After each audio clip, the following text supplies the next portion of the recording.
Assalamualaikum warahmatullahi wabarakatuh.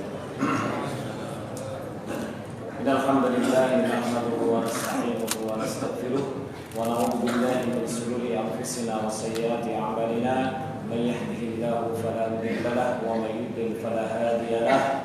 Amma ba'du. Kaum muslimin wal muslimat rahimani wa rahimakumullah jami'an. Alhamdulillah kita ditakdirkan oleh Allah Subhanahu wa taala untuk bisa melanjutkan daripada apa yang telah kita rencanakan. Di antara sikap daripada seorang muslim dalam menghadapi mewabahnya virus corona ini adalah hifdzullahi. Apa? Menjaga Allah Subhanahu wa taala. Bagaimana Allah yang Maha Kuasa kita jaga, wahai kaum muslimin? Bukankah Rasulullah SAW juga bersabda, ihfadillah yahfadka, ihfadillah tajidhu tujahaka. Kok bisa? Apa arti daripada semuanya itu? Jagalah Allah, pasti Allah akan menjagamu. Jagalah Allah, pasti kau akan mendapati Allah berada di hadapanmu. Apa maksudnya? Menjaga Allah Subhanahu wa taala ini maksudnya adalah dengan menjaga ketaatan kita kepada Allah Subhanahu wa taala. Tatkala dalam posisi yang genting seperti ini, wahai kaum muslimin, maka hendaknya kita menjaga amal taat kita kepada Allah Subhanahu wa taala. Maknanya semua perintah Allah kita lakukan mastata'na, dan semua yang dilarang oleh Allah Rabbul Alamin kita jauhi dan kita tinggalkan. Itu maknanya menjaga Allah Subhanahu wa taala. Jangan kemudian kita putus asa ya terhadap musibah ini, jangan putus asa. Justru malah kita melempem, malas dengan ketaatan kita kepada Allah Rabbul Alamin, seolah-olah maut itu di mata kita. Tidak, wahai kaum muslimin. Justru dalam keadaan sedemikian ini semakin bersemangat untuk menjaga ketaatan kita kepada Allah Subhanahu wa taala. Dan di antara bentuk ketaatan kita kepada Allah Subhanahu wa taala dengan apa? Dengan mensyukuri nikmat yang Allah telah karuniakan kepada kita. Keselamatan, tidak terjangkitnya atau tidak mewabah virus corona itu di negeri kita, maka kita harus bersyukur. Syukur itu bagaimana sih? Syukur itu gimana? Mengucapkan alhamdulillah bil lisan, alhamdulillah itu toh? Tidak. Apa juga dengan pengakuan dalam hati kita? Itu toh? Tidak juga. Pengakuan dalam hati kita bahwasanya negeri kita aman daripada virus corona ini merupakan nikmat yang agung dari Allah. Itu benar. Tapi bukan hanya itu toh, kita juga mentalafutkan, mengucapkan apa? Kalimat tahmid, alhamdulillahi rabbil alamin. Hanya dua itu saja? Tidak. Yang terpenting lagi, bagaimana kita menjalankan nikmat ini dalam ketaatan kepada Allah Subhanahu wa taala. Justru bukan malah kita merasa gimana gitu, malas dengan ketaatan kita, wes mau mati semuanya saja kena virus kok, ngapain beribadah. Tidak. Justru dalam kondisi sedemikian ini kita tingkatkan, kita tetap berada dalam ketaatan kepada Allah Subhanahu wa taala. Begitu pula tatkala musibah itu melanda, hendaknya kita bersabar. Dan syukur dan sabar adalah dua ibadah yang terkait, tidak bisa dilepaskan. Dan ini adalah merupakan kebahagiaan dan kemuliaan bagi orang yang beriman. Karena hanya orang yang beriman bisa bersabar tatkala musibah itu datang dan bisa bersyukur tatkala nikmat Allah itu diberikan kepada kita. Kata Rasulullah sallallahu alaihi wasallam, ajaban li amril mu'min, teramat mengherankan keadaan orang yang beriman. Teramat mulia, teramat mengagumkan keadaan orang yang beriman. Jadi kalau kita sebagai orang yang beriman harus bangga. Lalu Rasulullah SAW saja menyatakan bagaimana aja, teramat mengagumkan keadaan orang yang beriman. Ya, ajaban li amril mu'min, inna amrahu kullahu khair. Semua keadaan yang dilakukan oleh orang yang beriman itu baik. Wa laysa li ahadin illa lil mu'min. Dan itu tidak terjadi kepada selain daripada orang mukmin, dan itu hanya terjadi pada orang yang beriman saja. Apa itu? Idza asabathu sarra'u syakar fakana khairan lah, wa idza asabathu darra sabar fakana khairan lah. Itu luar biasa sekali. Riwayat Muslim. Kata Rasulullah SAW, orang yang beriman itu mengagumkan, perbuatan yang mengagumkan. Jika ditimpa sebuah kenikmatan itu diberikan Allah kepadanya, dia bersyukur kepada Allah Subhanahu wa taala, membawa nikmat ini pada apa yang diridhoi oleh Allah Subhanahu wa taala. Bukankah banyak kita melihat banyak orang yang mendapatkan nikmat dari Allah, tapi nikmat ini dibawa dalam kedurhakaan kepada Allah Rabbul Alamin. Cantik, ya, misalkan ibu-ibu, mbak-mbak cantik, tapi cantiknya kemudian buat semua orang. Na'udzubillahi min dzalik. Cantik dijaga, ya, disimpan. Laksana mutiara, semakin mutiara itu disimpan, semakin kilonya, masya Allah. Tetapi kalau mutiara itu dibiarkan terkena terik matahari dan debu, sudah berubah menjadi kelam.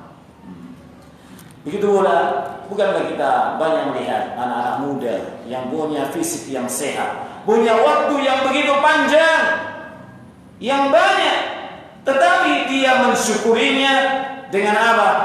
Dengan membawa nikmat ini kepada apa-apa yang dibenci oleh Allah Rabbul Alamin. Waktunya dihabiskan percuma dalam perkara-perkara Facebookan, Twitteran, kemudian Instagraman dan lain sebagainya, seolah-olah hidup mereka masih panjang.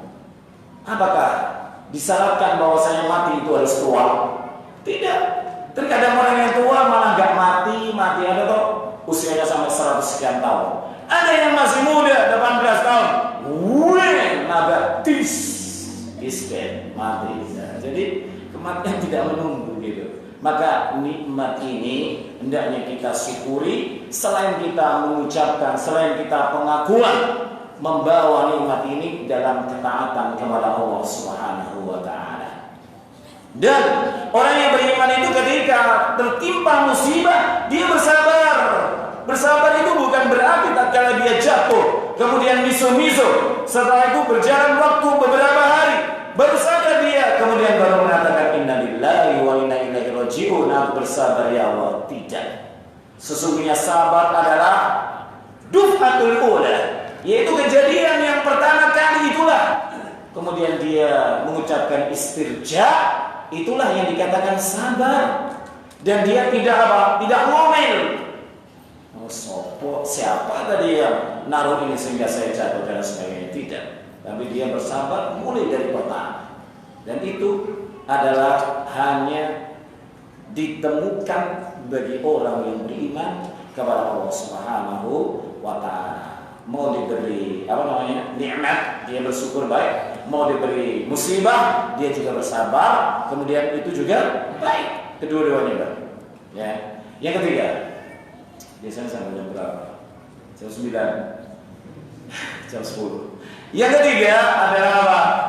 Badlul asbabi wat tadawa, yaitu mengambil sebab-sebab bagaimana seseorang itu tidak tertularkan oleh virus corona ini. Dan juga andai saja musibah penyakit menimpanya, dia disyariatkan untuk berobat, bukan pasrah menunggu kematian. Tidakkah kita mendengar betapa banyaknya tempat-tempat atau rumah sakit, bahkan juga dibikin lagi yang bisa menampung ribuan daripada orang yang terkena virus corona. Tapi di dalamnya laksana bangsal kematian, laksana orang yang sudah dikirim ke sana tinggal menunggu kematiannya saja. Mereka putus asa dari rahmat Allah Subhanahu wa taala. Ini yang tidak boleh terjadi pada kita sebagai orang yang muslim. Kalau kafir mungkin ya seperti itulah. Ya, kita dengar seperti itu, maka itu bukan sifat daripada orang muslim. Kalau dia tertimpa musibah, tertimpa penyakit, di samping dia mengambil sebab-sebab, apakah dengan meminum ini dan itu atau datang ke dokter atau yang lainnya, maka itu adalah di antara sebab, dan sebab ini bukan tidak menafikan daripada tawakal kita kepada Allah Subhanahu wa taala. Di antara yang menunjukkan bahwasanya ya berobat ataupun kita itu mengambil sebab agar fisik kita sehat, tidak terjangkit daripada virus ini dan itu, di antaranya adalah sabda Rasulullah sallallahu alaihi wasallam, "Man istabah sab'ata maratin ajwa lam yadurru dzalika al-yawm summun wala sihrun." Kata Rasulullah sallallahu alaihi wasallam, barang siapa yang pada waktu paginya dia mengkonsumsi 7 kurma ajwa, maka orang tersebut tidak termudoroti, tidak membahayakan baginya pada hari itu dari racun maupun dari sihir. Maka ini luar biasa. Walaupun para ulama itu berselisih pendapat tentang kurma yang memberikan manfaat, apa yang disabdakan Rasulullah SAW ini. Apakah kurma pada zaman Nabi Muhammad SAW, ataukah kurma yang ada di Madinah, yang tumbuh di Madinah, ataukah kurma dari mana saja, asal itu ajwa, maka dia memberikan manfaat seperti ini, yaitu terbebas daripada sihir dan juga racun pada waktu atau pada hari dia itu mengkonsumsi daripada kurma 7 kurma tadi. Nah, berselisih pendapat. Tapi ala kullin kita yakin kepada Rasulullah SAW. Tatkala beliau mengabarkan tidak ada yang namanya persyaratan harus kurma dari sini, harus kurma yang tumbuh di sana, maka insyaallah taala semoga Allah Subhanahu wa taala memberikan manfaat terhadap keyakinan kita kepada sabda Rasulullah SAW dan juga pada apa yang kita konsumsi, yaitu 7 kurma ajwa. Kelihatannya di sini banyak yang dijual ya. Insyaallah silakan beli, silakan praktekkan daripada sabda Rasulullah SAW. Dan ingat bahwasanya berkata sebagian para ulama bahwasanya kita mengkonsumsinya itu harus dengan yakin. Mengkonsumsi obat atau mengkonsumsi apa yang disabdakan oleh Rasulullah ini harus yakin agar menemui daripada apa yang kita inginkan. Ya, karena di antara kita mengambil sebab ada musabbab itu, musabbib. Ya. Di lain ada sebab dan musabbab, ada yang mengadakan sebab itu dan musabbibnya itu ada, yaitu Allah Rabbul Alamin. Ya, dan kita nggak boleh yaitu i'tiqad, meyakini bahwasanya kesembuhan ini dari benda ini, dari sebab ini, nggak boleh. Kok bisa? Iya. Misalkan saja ada seorang minum bodrek karena dia sakit, dia yakin bahwasanya bodrek ini yang menyembuhkan, maka ini syirik. Ya, bukankah atau tidakkah kita lupa tatkala siapa namanya Ibrahim alaihissalam ya dibakar, ingin dilenyapkan, ingin dibunuh dengan dilempar ke api unggun yang menyala-nyala. Tapi apakah sebab yang telah dilakukan oleh kaumnya kemudian Ibrahim mati? Tidak. Karena di sana ada Allah Rabbul Alamin yang menciptakan sebab dan musabab. Ya, walaupun sebab telah dilakukan, belum tentu hal itu terjadi, belum tentu. Semuanya itu masih ada keterkaitan keyakinan kita bahwasanya yang menjadikan sebab dan musabab itu adalah Allah Rabbul Alamin. Ya. Dan lihatlah siapa Nabi Ismail alaihissalam, tatkala dia sudah dibaringkan pelipisnya tinggal tapi Allah Rabbul Alamin menggantinya dengan domba yang besar. Sebab sudah dijalankan, tetapi ternyata Allah tidak mengizinkannya. Ya. Itu kemudian kita lanjutkan juga di antara sebab kita mengambil sebab agar kita terbebas daripada musibah-musibah. Di antara juga sabda Rasulullah SAW, "Ma min 'abdin yaqul", tidaklah dari seorang hamba dia itu berkata, berdoa, dia berzikir, "Fi sabahin kulli yaumin wa masa'in kulli lailatin", baik pada pagi maupun petang dia berkata apa? "Bismillahilladzi la yadurru ma'asmi syai' fil ardi wala fis sama' wa huwa as-sami'ul alim salasa marrat fayadurruhu syai'."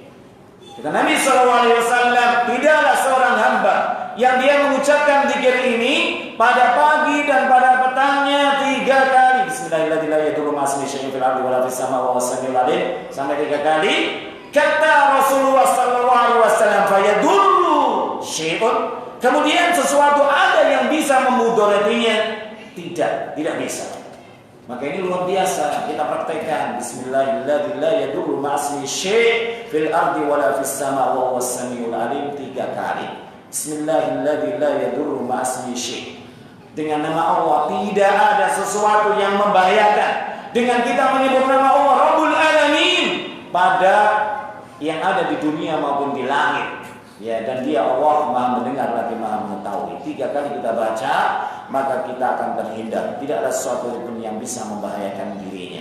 Ada kisah akhir-akhir di peperangan di Afghanistan.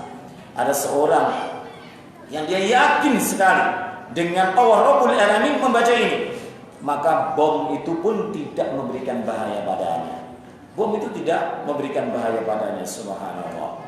Ya, tapi dengan syarat tadi yakin. Kalau hanya membacanya sambil ngapain itu lupa, nggak yakin dalam hatinya, nggak merenungkan maksud yang ada padanya, ya sudah, nggak yakin. Ya, misalkan aja Bismillahirrahmanirrahim sambil chattingan, ya Allah, kira-kira gimana? Sambil buka FB, mana mau bermanfaat doa itu? Ya, dengan apa? Bilahwi, dengan lalai. Bagaimana mungkin? Kan Allah tidak mengabulkan doa dari orang yang lalai. Hatinya itu lalai, berdoa tapi hatinya lalai. Bagaimana kemudian doa itu dikabulkan oleh Allah Subhanahu wa taala? Jadi bisa. Ya. Begitu pula Rasulullah SAW bersabda, "Man qara'a bil ayataini min akhiri suratil Baqarah lailatan laka fatah." Barang siapa yang dia itu membaca akhir daripada 2 surat lah kebanyakan, 2 ayat dari surat Al-Baqarah, apa? Amanah Rasul sampai terakhir itu, maka laka fatah. Apa artinya? Maka dia dicukupi oleh Allah Subhanahu wa taala. Dari apa? Min kulli afatin, dari segala bencana, wasu'in, dan keburukan, wasyarrin, dan kejahatan. Subhanallah. Baca 2 ayat berapa lama? Berapa detik? Ya, 2 surat lagi 2 ayat. Ya, berapa lama kira-kira? Paling 1 menit lah, nggak sampai paling setengah menit. Ya, subhanallah. Ada juga barang siapa yang membaca ayat kursi, paginya dia baca ayat kursi, maka dia dijaga hari itu. Begitu malamnya dia baca ayat kursi, dijaga malam itu dari segala mara bahaya oleh Allah Rabbul Alamin. Karena Allah yang menjaga, sudah kita harus yakin itu. Kemudian juga kalau orang itu membaca apa? Mengumpulkan kedua telapak tangannya, kemudian dia tiup, kemudian dia baca Qul huwallahu ahad sampai selesai, Qul a'udzu birabbil falaq sampai selesai, Qul a'udzu birabbin nas sampai selesai, kemudian diusapkan pertama kali kepalanya, kemudian wajah dan seluruh badannya yang bisa dia jangkau, maka 3 kali dia melakukan itu, dijaga oleh Allah Subhanahu wa taala pada malamnya. Subhanallah, banyak sekali ya zikir-zikir yang melindungi ataupun yang membuat Allah Subhanahu wa taala menjaga kita, banyak sekali. Ya. Atau pada malam hari atau petang baca apa?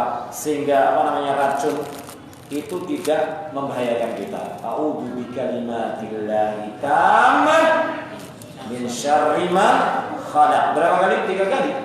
Maka Allah Subhanahu wa taala akan menjaga ya racun itu tidak memberi pengaruh. Tapi dengan syarat kita harus yakin. Kalau nggak yakin ya wis kan gitu. Dan juga bisa datang ke Pak Dokter, bisa mengonsumsi obat-obat walaupun dari kimia yang telah dilulus uji coba. Walaupun kimia. Karena orang itu terkadang juga harus meminumnya dalam keadaan-keadaan tertentu. Ya. Misalnya saja orang yang tidak bisa jalan harus meminum obat kimia 1 misalkan, kemudian berpengaruh, kemudian bisa membuatnya gerak gitu. Daripada dia nggak bisa jalan terus beberapa hari namanya. Ya kalau sabar nggak apa-apa, nggak gerutu. Tapi kebanyakan orang itu nggak sabar. Atau meminum minyak zaitun yang penuh dengan keberkahan, atau minyak habatus sauda yang sudah dinas oleh Rasulullah SAW. Dia adalah obat segala penyakit kecuali al-maut, kecuali apa? Kematian. Atau dengan mengonsumsi ini dan itu yang telah diuji tentunya, ya, telah diuji atau disabdakan oleh Rasulullah sallallahu alaihi wasallam. Yang keempat, wahai kaum muslimin yang dimuliakan Allah Subhanahu wa taala, dalam keadaan seperti ini maka tidak boleh menyebarkan berita bohong dalam kasus apa? Virus corona ini. Ya, misal saja jenengan masuk akal mboten? Orang-orang yang datang dari negeri yang mewabah virus corona ini datang ke negeri kita, misalkan jumlahnya 3.000, kemudian 3.000 itu dinyatakan semuanya terbebas dari virus corona. Jangan percaya? Percaya kan betul? Kalau wallahi saya nggak percaya, karena dia datang daripada wabah ini yang mewabah. Bagaimana kemudian dia datang dan tidak satupun orang yang tidak terjangkiti virus tersebut? Gimana? Kok percaya gitu? Gak bisa, kita nggak bisa percaya. Harus dengan apa? Dia ya di karantina, diperiksa di karantina kan gitu, menjaga daripada berbagai kemungkinan. Tapi kalau kemudian dinyatakan semuanya terbebaskan, maka ya kayak nggak masuk akal gitu, nggak masuk akal. Ya. Maka hendaknya kita menyebarkan berita kalau berita itu bermanfaat. Ya, kalau berita itu bermanfaat, kalau enggak, tidakkah kita dengar di daerah mana? Di Natuna ya Pak.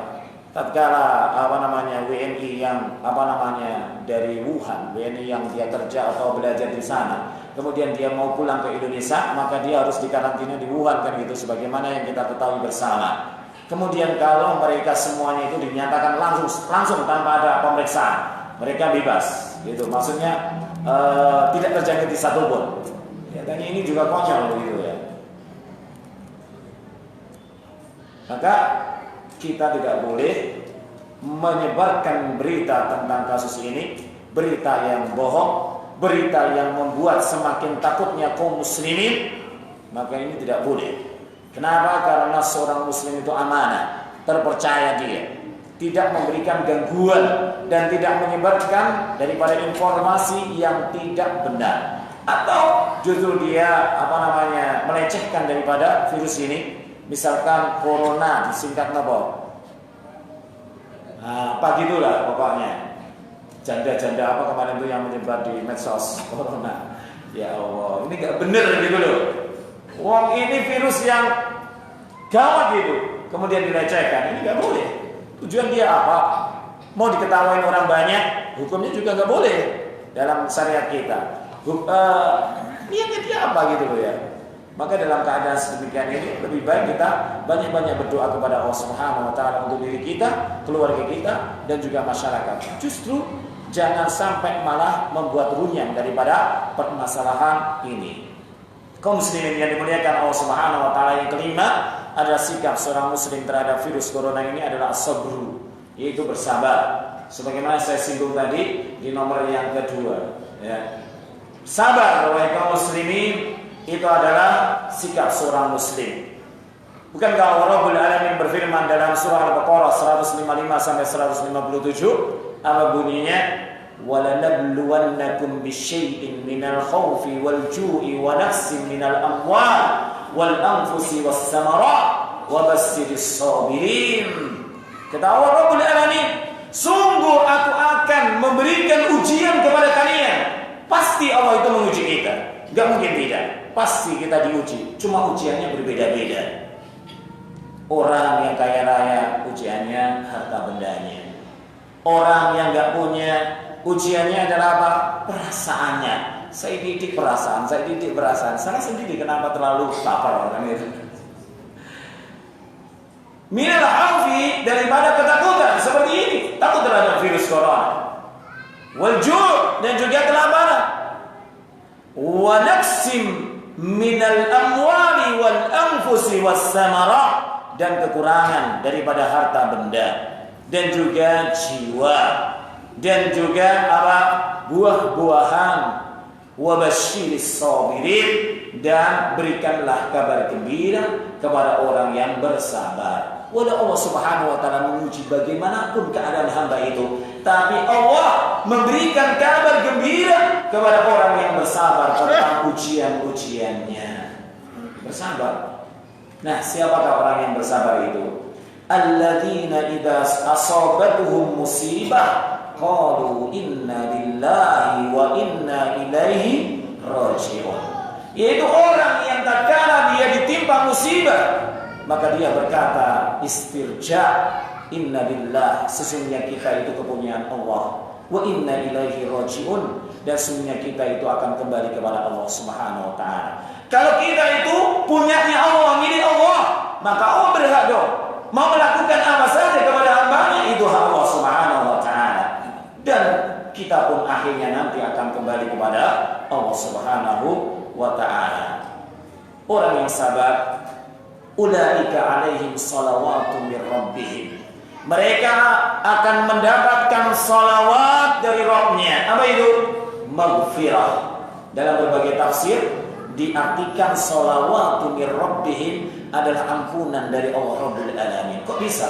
Iya, ternyata sabar itu bisa sakit musibah ya yang ditimpakan oleh Allah kepada hambanya. Kemudian orang itu sabar, maka bisa kafarat, bisa menghapus terhadap dosa-dosanya. Ini ampunan dari Allah Subhanahu wa taala.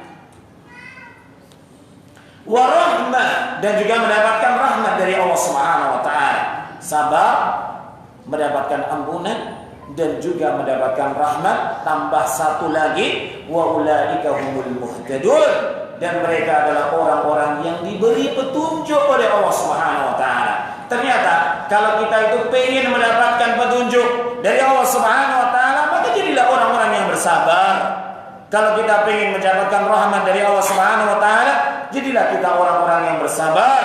Dan tatkala kita ingin menjadi orang-orang yang mendapatkan ampunan dari Allah, jadilah kita orang-orang yang bersabar. Bahkan bukan hanya janji 3 ini saja, tapi di sana di ayat yang lain Allah Subhanahu wa taala menjanjikan innama yuwaffas sabiruna ajrahum bighairi hisab. Masya Allah, pahala yang diberikan Allah kepada orang-orang yang bersabar itu sampai tidak ada hitungannya, saking banyaknya.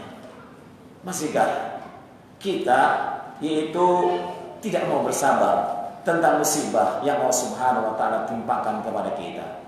Dulu ada seorang yang tatkala dia mendengar keluhan daripada temannya, karena sabar itu tidak sering mengeluh. Ya, saya itu mengeluh, aduh, larane. Tidak, ya. Ada orang yang mengeluh kepada orang lain. Kalau nggak salah tadi, dia mengeluhkan tentang penyakitnya, tentang ini dan itu. Kemudian orang yang dikeluh itu berkata, sesungguhnya aku sudah mendapatkan musibah dari Allah Subhanahu wa taala selama kurang lebih 25 tahun atau berapa. Mataku tidak bisa melihat lagi. Subhanallah. Dia nggak mengeluh. Tapi justru orang yang baru saja mendapatkan musibah mengeluh kepadanya, padahal dia berpuluh-puluh tahun lamanya menahan daripada penderitaan. Dia bersabar, dia berharap agar Allah Subhanahu wa taala menyempurnakan pahala dari kesabarannya. Maka ini luar biasa. Ya.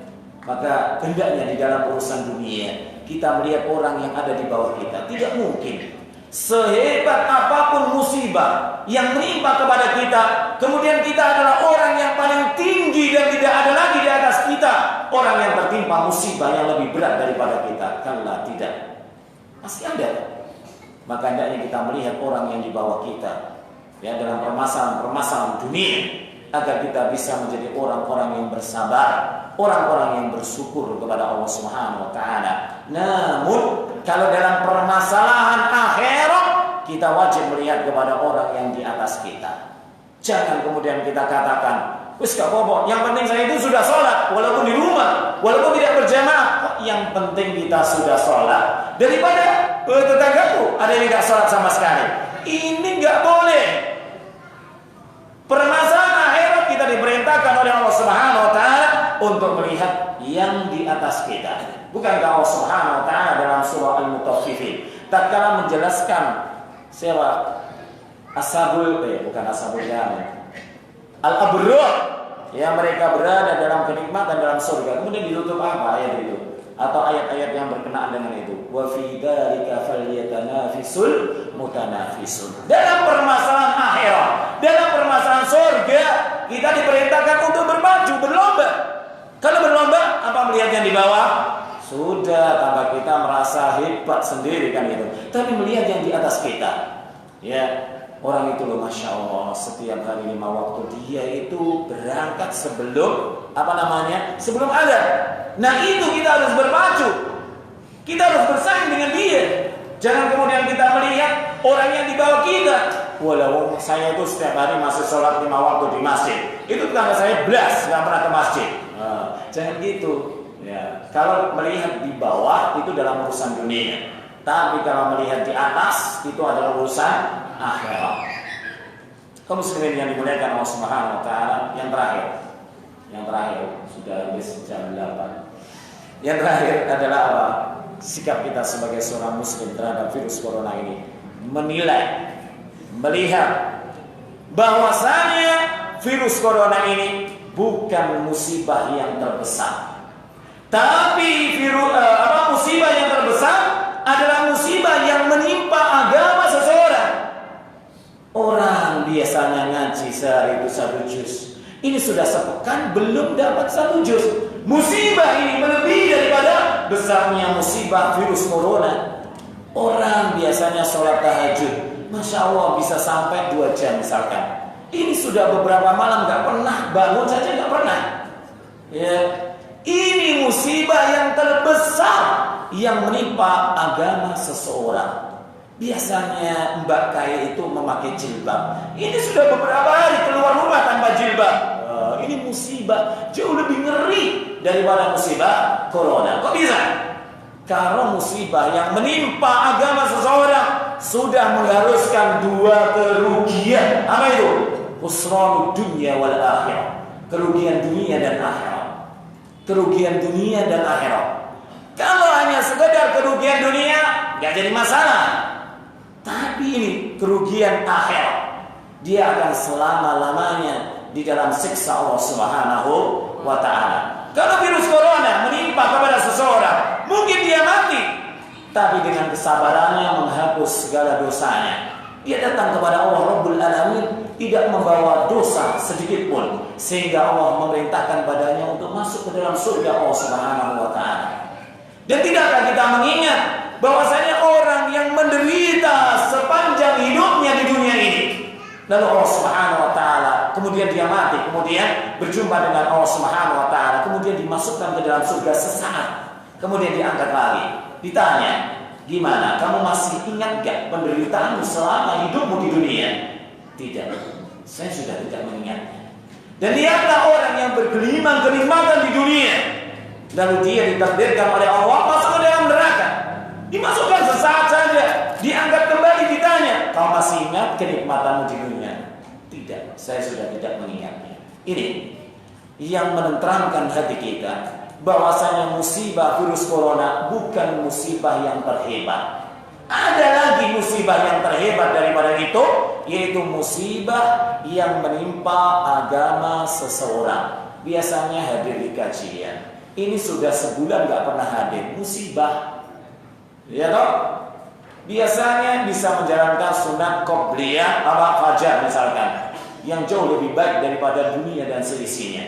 Ini sudah sepekan nggak pernah. Kenapa? Karena tidurnya terlalu malam, sehingga dia sampai di masjid sudah apa? Sudah menjadi makmum masbuk. Ini musibah banyak sekali musibah agama. Cuma terkadang kita nggak sadar. Itu musibah yang menimpa kita. Ada yang lebih gawat daripada virus corona. Apa? Yaitu dari musibah yang menimpa agama seseorang. Biasanya berbakti kepada orang tuanya, biasanya mengirim orang tuanya sekian juta, Kemudian ini beberapa bulan tidak pernah mengirimnya. Tanyakan, ya, di mana birrul walidain kalian kan itu biasanya ngirim nih. Sekarang nggak ada masalah apa-apa. Justru malah apa namanya gajinya naik misalkan atau pendapatannya semakin tinggi. Dia lupakan orang tuanya. Ya, maka ini juga musibah yang menimpa agama seseorang. Banyak sekali kaum muslimin yang dimuliakan Allah Subhanahu wa taala. Semoga kita bukan bagian daripada orang yang tertimpa musibah dalam urusan agama kita. Jadi kita sebagai seorang muslim, sikap yang keenam apa? Meyakini bahwasanya virus corona ini jauh lebih rendah dibandingkan dengan musibah yang menimpa agama seseorang. Kaum muslimin yang dimuliakan Allah Subhanahu wa taala, ada sebuah kisah, yaitu orang salaf dulu, ya, namanya Suraih Al-Qadhi, ya, termuat dalam kitabnya Al-Baihaqi Syu'abul Iman. Dia berkata, inni la asabu bil musibah, sungguh telah menimpa musibah padaku. Fa ahmadullah 'alaiha arba'a marrat, tapi aku kemudian memuji Allah Subhanahu wa taala 4 kali. Kira-kira kita mendapatkan musibah kapan kita memuji Allah? Memuji Allah kita? Memuji Allah enggak? Alhamdulillahi ala musibati. Pernah enggak seperti itu? Segala puji bagi Allah Subhanahu wa taala yang telah menimpakan musibah ini kepadaku. Pernah? Pernah betul? Pernah. Coba saja sekarang kita menimpa kita apa gitu, kemudian kita alhamdulillah. Tapi ulama ini luar biasa. Suraih Al-Qadhi, dia tatkala tertimpa musibah justru malah mengucapkan tahmid kepada Allah Subhanahu wa taala 4 kali. Kalau kita mengucapkan alhamdulillah, itu mendapat musibah atau dapat nikmat? Dapat nikmat. Ini enggak, bukan nikmat tapi apa? Musibah. Maka dia berkata, ahmaduhu idza lam yakun a'dama mimma hiya. Jadi surah ini melihat, dia memuji kepada Allah Subhanahu wa taala lalu memandang orang yang mendapatkan musibah yang di atasnya. Alhamdulillah, ternyata musibahku ini dibanding dengan dia itu enggak ada apa-apanya. Maksudnya gitu. Ya, ada orang misalkan terkena duri atau apa. Kemudian dia mengingat bahwasanya temannya itu dari kemarin sudah karena tertabrak atau apa, kemudian dia disambung. Kemudian sehingga kesulitan untuk berjalan. Itu sudah 1 bulan. Aku baru saja. Kemudian dia mengucapkan alhamdulillah. Kemudian yang kedua, wa amadu idza razaqani as-sabru 'alaiha. Kemudian dia memuji kepada Allah Subhanahu wa taala kalau Allah Subhanahu wa taala memberikan kesabaran terhadap musibah yang dia derita. Yang ketiga, wa ahmadu idza waffaqani lil istirja'i. Kalau Allah Rabbul Alamin kemudian memberikan kemampuan kepadaku, tatkala musibah itu menimpa kepadaku, kemudian aku mampu mengucapkan istirja'. Ya, dia sudah memuji 3 kali. Dan yang keempat, ahmadu idza lam yaj'alha fi dini. Kemudian dia memuji kepada Allah Subhanahu wa taala bahwasanya musibah yang menimpa pada dirinya itu bukan musibah yang menimpa pada agamanya. Mari kita diam. Jadi kalau kita kena musibah, ya hendaknya kita memuji kepada Allah seperti Suraih Al-Qadhi ini luar biasa. Kenapa kok bisa demikian? Karena dia memandang bahwasanya musibah selain musibah yang menimpa agama seorang itu adalah perkara yang remeh. Bisa jadi orang itu ditimpa musibah sakit misalkan, maka jangan-jangan sakit ini yang akan menghapus dosa-dosanya, yang akan menyebabkan dia bahagia dalam surga Allah Subhanahu wa taala. Kan luar biasa. Maka bisa saja orang sekelas beliau Suraih Al-Qadhi ini melakukan hal demikian karena dia menginginkan untuk bahagia disanding Allah Subhanahu wa taala dalam surganya. Kaum muslimin yang dimuliakan Allah Subhanahu wa taala, jadi sementara ini adalah sikap kita sebagai seorang muslim menghadapi virus corona. Berapa? 6 langkah. Yang pertama adalah bertawakal kepada Allah Subhanahu wa taala karena ini merupakan tauhid. Ya, kami tempatkan di yang pertama, penting sekali.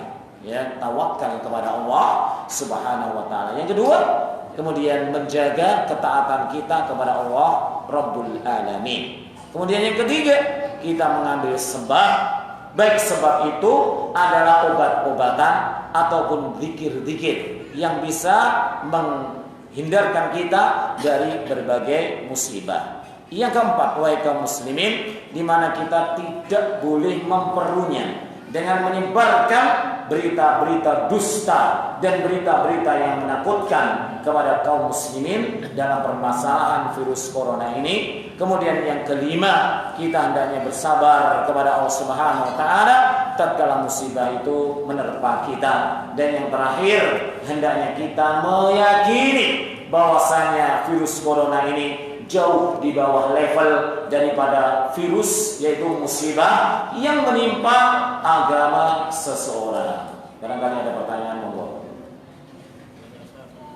Ada?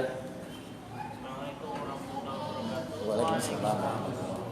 Karena pembahasan kita mengenai wabah, sering saya bingung tentang hukum imunisasi yang sebenarnya. Apakah imunisasi itu mutlak secara haram atau mubah?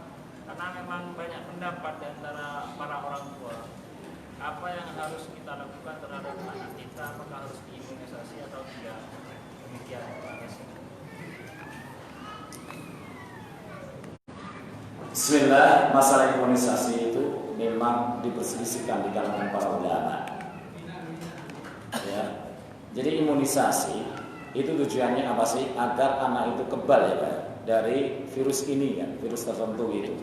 Maka kalau ini ada penelitian yang merojihkannya, sudah diteliti, dan kemudian yang dijadikan imunisasi itu adalah perkara yang tidak diharamkan dalam syariat kita, ada sebagian yang menyatakan itu boleh. Sebagaimana bukankah setiap orang yang mau umrah itu harus imunisasi? Semua orang itu yang mau haji juga imunisasi itu harus itu. Nah, andaikan saja itu perkara yang haram, maka bagaimana mungkin ulama-ulama kita khususnya di Indonesia kemudian tidak mempermasalahkan terhadap permasalahan itu? Andaikan saja nggak boleh, andaikan itu haram, maka hal itu tidak mungkin kemudian para ulama kita diam, nggak mungkin. Para doktor yang ada di negeri kita ini banyak sekali, lulusan Universitas Islam Madinah dan lain sebagainya. Maka saya yakin mereka tidak akan diam dalam permasalahan ini. Maka itu menunjukkan bahwasanya imunisasi dalam perkara-perkara yang diperbolehkan boleh, selama imunisasi itu pertama diperbolehkan oleh para ulama. Artinya para ulama tidak menjadikannya haram, dengan beberapa syarat tentunya, bahwasanya yang diimunisasikan itu jelas kehalalannya.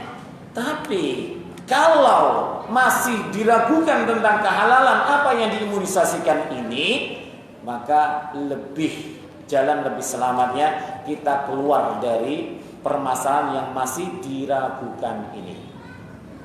Karena apa? Karena saya mengambil sebuah hadis, "Da'ma yaribuk ila ma la yaribuk." Dan itu juga bisa kembali kepada personel orang tua. Orang tua kalau sudah yakin bahwasanya yang diimunisasikan itu adalah yang halal dan itu tidak dipermasalahkan oleh para ulama kita, monggo silakan. Tetapi kita sebagai orang tua, tatkala kita masih ragu tentang apa yang diimunisasikan ini, apakah halal ataukah haram, maka lebih baik kita da'ma yaribuk ila ma la yaribuk. Tinggalkan yang meragukan kepada apa yang tidak meragukan. Yang tidak meragukan apa? Yang meninggalkannya, tidak mengimunisasikannya. Ini kembali, kalau saya katakan kembali kepada setiap orang tua, ya, setiap orang tua. Karena permasalahan ini sampai detik ini kalau saya melihat masih dalam khilaf di kalangan para ulama. Ya. Waalaikumsalam. Ini ada pertanyaan. Assalamualaikum. Waalaikumsalam. Saat ini saya berniat untuk mendaftar ijab. Tapi orang tua berat untuk memberi saya izin. Pertanyaannya, apakah bisa saya tetap mendaftar ijab tanpa meminta izin orang tua? Tidak. Tidak boleh. Harus minta izin kepada orang tua. Jangankan hanya sekolah.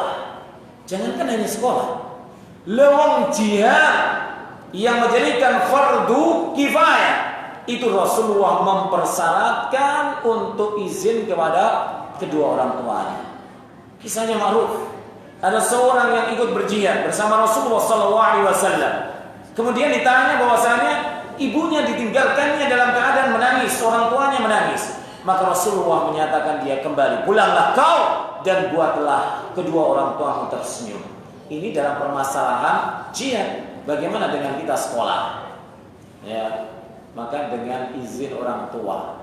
Ini pertanyaannya idat, Pak. Idat itu di pondok, Pak. Sebelum masuk ke SMA itu kalau dari luar SMP itu harus idat dulu. Saya katakan bersabarlah wahai akhi, ya semoga Allah Subhanahu wa taala membuka pintu yaitu kesadaran orang tuamu. Tapi ingat harus tetap izin dengan orang tuanya.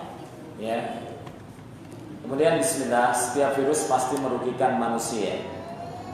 Tidak juga. Tapi di akhir apa, Pak? Bahwasanya virus itu adalah musibah dunia, tidak musibah akhirat.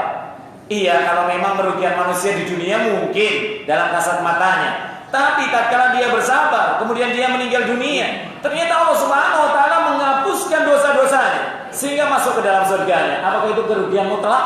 Tidak. Kerugian hanya dunia saja tidak mengapa, asal akhiratnya tidak rugi. Tolong kami beri nasihat khusus ikhwan kita yang sukanya berebut soft depan. Saking semangatnya sampai muadzin tidak kebagian tempat kadang-kadang. Memang soft pertama itu diperebutkan. Ya, diperebutkan memang. Ya, andaikan toh dia mendapatkan apa soft itu harus dengan berjuang dengan keras, maka lakukanlah. Memang harus demikian. Tapi ya muadzin ini dikasih tempat. Banget tentu. Muadzinnya dikasih tempat, ya. Semangat sih semangat, tapi harus tahu diri dong. Nanti jangan-jangan ini pertama kali tempatnya muadzin, lama-lama tempatnya imam disabet juga. Saking semangatnya. Semangat, tetapi harus tahu diri, ya. Kalau terlalu berdesakan kami sholat kurang kusuk, Ustaz. Entahlah virus apa ini namanya, nggak tahu. Jadi saya sarankan dan juga merupakan wasiat diri saya dan juga kepada antum jami'an. Sungguhnya soft yang pertama itu soft yang mulia. Ya, khairus sufufir rijal awwaluha wa sarruha akhiruha. Ya, soft yang termulia bagi laki-laki itu di depan. Ya, bagaimana kemudian kita tidak berlomba untuk meraihnya? Kalau ada orang yang datang duluan, dia meninggalkan soft depan padahal masih kosong, ya kita tanyakan kepada dia, yang kamu cari itu apa? Kan gitu. Ini yang mulia. Kenapa kau cari yang buruk? Kan gitu. Ya, kelihatannya kita nggak kasat mata kan, soft depan itu mulia, nggak kasat mata. Kenapa? Karena janjinya masih nanti di yaumil qiyamah kan gitu. Ya. Bahkan sebenarnya juga nggak kasat mata juga. Soft depan itu adalah soft yang dimintakan istighfar oleh para malaikat. Maka ini luar biasa. Bagaimana kemudian kita nggak berlomba-lomba? Tapi sekali lagi harus tahu diri tempatnya muadzin dikasih. Atau tidak perlu dikasih sajadah tulisannya khusus muadzin. Nanti tatkala sholat dilipet nggak apa-apa. Kan sudah dapat muadzinnya. Ya mudah. Ya. Solusinya mudah kan? Kasih soft aja. Kemudian ditulis di situ, barang siapa yang nekat di tempat ini, maka dia dihukum. Itu kan nyapu satu masjid, gitu. Kalau virus orang yang berdesak-desakan dalam sholat mepet gitu ya, kemudian dia itu merasa nggak nyaman, maka hati kita harus kita tata. Ya. Kenapa? Di antara syarat terciptanya syarat sahnya sholat berjamaah itu dengan seperti itu. Berdesak-desakan itu maknanya ini nempel kedua-duanya. Ini nempel kedua-duanya. Kita itu kadang kaki kita yang nempel, tapi ini nggak nempel loh. Seringnya tuh. Maka kita harus bahagia. Kita tuh nempel kepada siapa? Nempel kepada saudara kita, saudara seagama.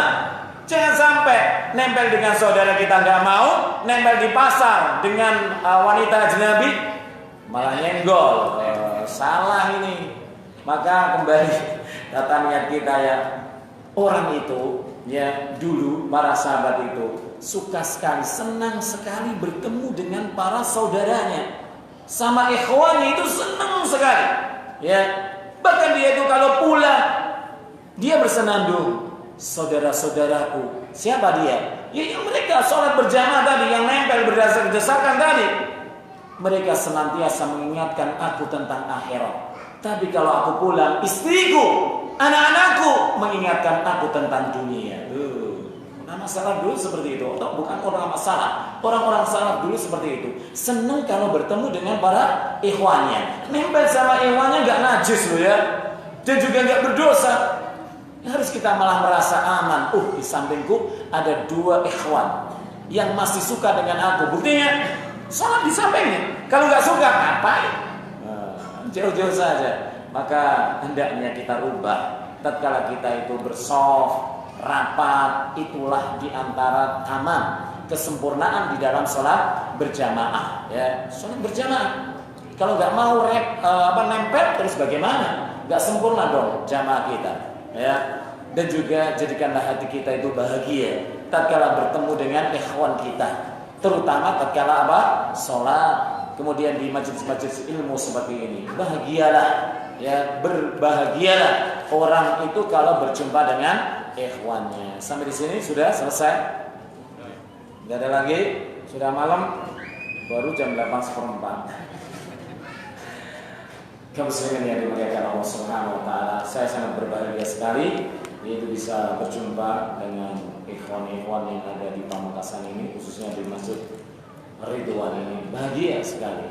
Ya, semoga Allah Subhanahu wa taala nilai perjumpaan kita ini adalah perjumpaan yang membawa berkah, yang mengingatkan kita untuk kematian, untuk mengingatkan kita menuju ke surganya Allah Subhanahu wa taala, dan untuk menyadarkan kita agar kita terjauhkan daripada api neraka. Sallallahu alaihi Muhammadin wa ala alihi washabihi ajma'in wa akhiru da'wana alhamdulillahi rabbil alamin. Assalamualaikum warahmatullahi